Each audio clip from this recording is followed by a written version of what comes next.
Hey guys, so this is a topic that I made a video on a long time ago, but it's something that's been pretty relevant recently, and I want to approach it from a bit of a different angle.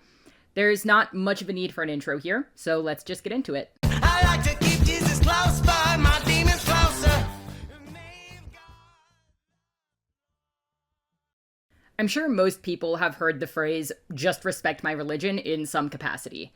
The sentiment is one that at face value is pretty understandable. I believe this thing, don't bother me about it. It's a pretty reasonable thing to expect in a vacuum, and people rarely have negative associations with that phrase. I don't bring this up to say that it's appropriate to bully or harass people for being religious, but rather that because I think the implications of this phrase don't often match how it's actually used in most cases.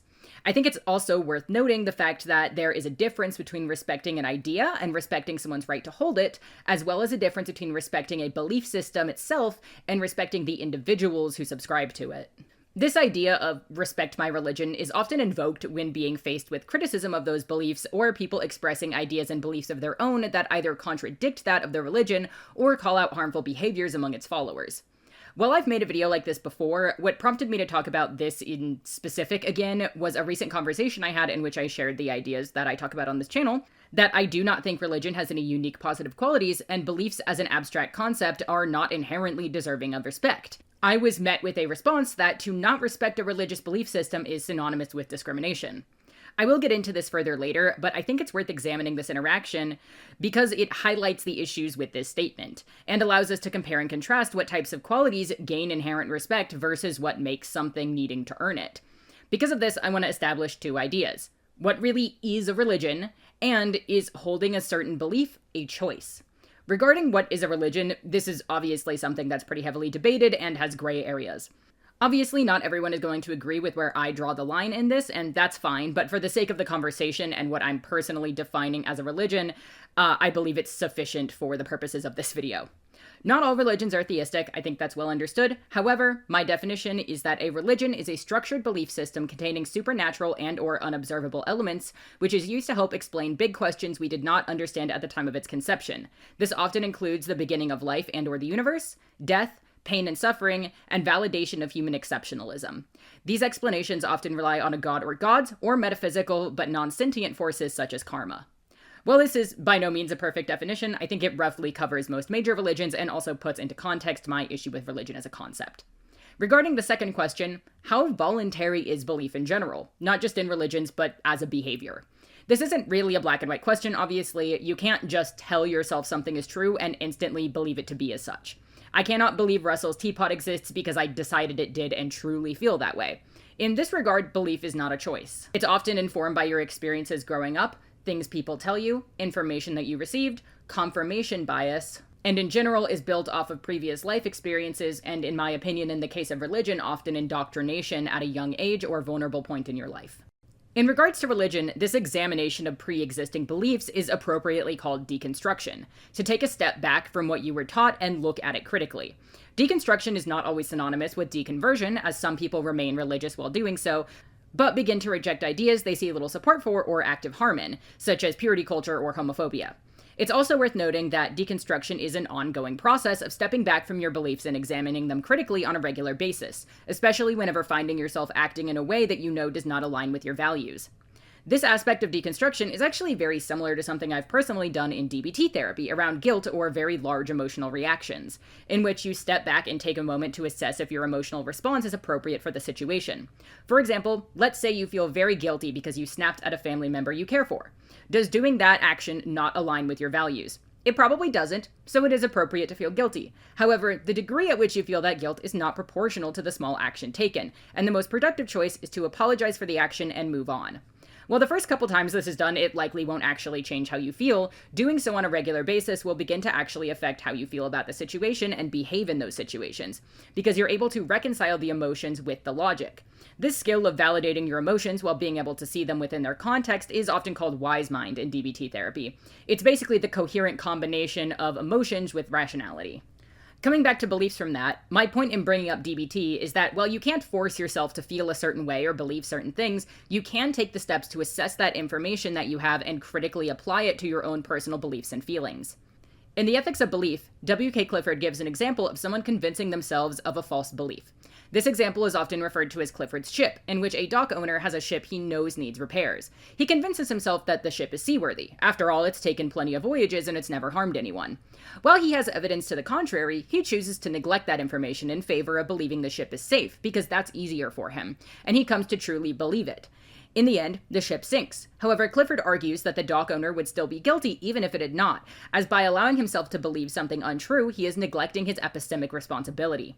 Epistemic responsibility being an idea Clifford uses to explain that we all have a moral imperative to only believe things for which we can know to be true. In regards to Clifford's Ship, while we cannot simply tell ourselves something is true and believe it, we can choose to reject and ignore evidence, or lack thereof, in favor of ideas that comfort us or are easier for us. However, in doing so, we are neglecting our epistemic responsibility. Ethics of belief is ultimately about religion, and to this effect, while we cannot choose to believe or not believe something outright, I come back to the phrase, respect my religion, used in the context of ideas that criticize or call out harmful ideas or behaviors of religious origin. In using this phrase to essentially shut up any detractors, you are being the ship owner. You see ideas in front of you that you dismiss on sight. These ideas challenge your existing ones. By refusing to engage with them at all, you are making a conscious choice to maintain an unsupported belief. Instead of taking the time to sit with the information and process it, you reject the fact that it's being said at all. While that information may not even actually change your mind, the idea that it might is unacceptable. The idea that people can feel negatively about the things you believe is unacceptable.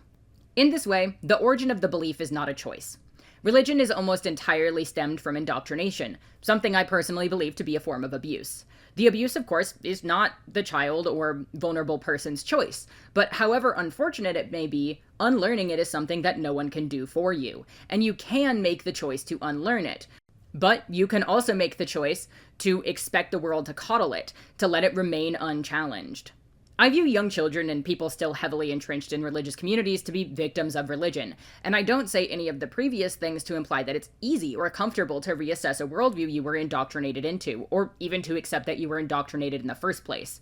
But rather that sometimes we have a responsibility to do hard things for the betterment of our society, and as a result, often for ourselves.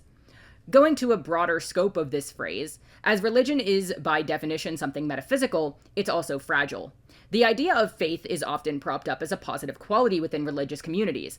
It takes that previously stated idea of sometimes hard things are the right things, and it uses that in the fact that faith can be hard to maintain. But personally, I see no value in faith. Faith is belief in the face of uncertainty. It is belief without evidence. Coming back to Clifford, faith is directly oppositional to upholding your epistemic responsibility, and as such, I find it to be an immoral action.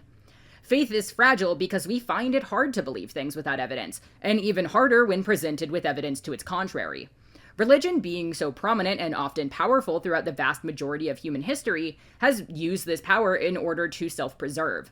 The idea of religion deserving respect simply for being a concept that exists and is important to some people is a relic of that. It's a shield created by the religion in order to protect its very fragile existence. It functions akin to a virus. It exists to propagate itself, and it does so better if it can be transmitted through as many routes as possible, and changes just enough to be resistant to the things fighting against it. It's a seasonal flu. Just as the flu can be caught from a sneeze too close, a table that wasn't sanitized well enough, rubbing your nose or kissing your partner, passing by someone who has it on the train, religion is best propagated when it invades all aspects of life. You are taught it as a child, and you teach it to vulnerable people in prisons and addiction recovery. You go on mission trips to desperate, starving people, and you hand out Bibles when you build homes after a hurricane. You insert it into governments and argue that intelligent design should be taught in schools. And just as the flu changes every year to avoid the vaccines we create for it, religion tweaks itself to the time it exists in, but it relies on combating one thing predominantly. Not a vaccine, but outspoken criticism.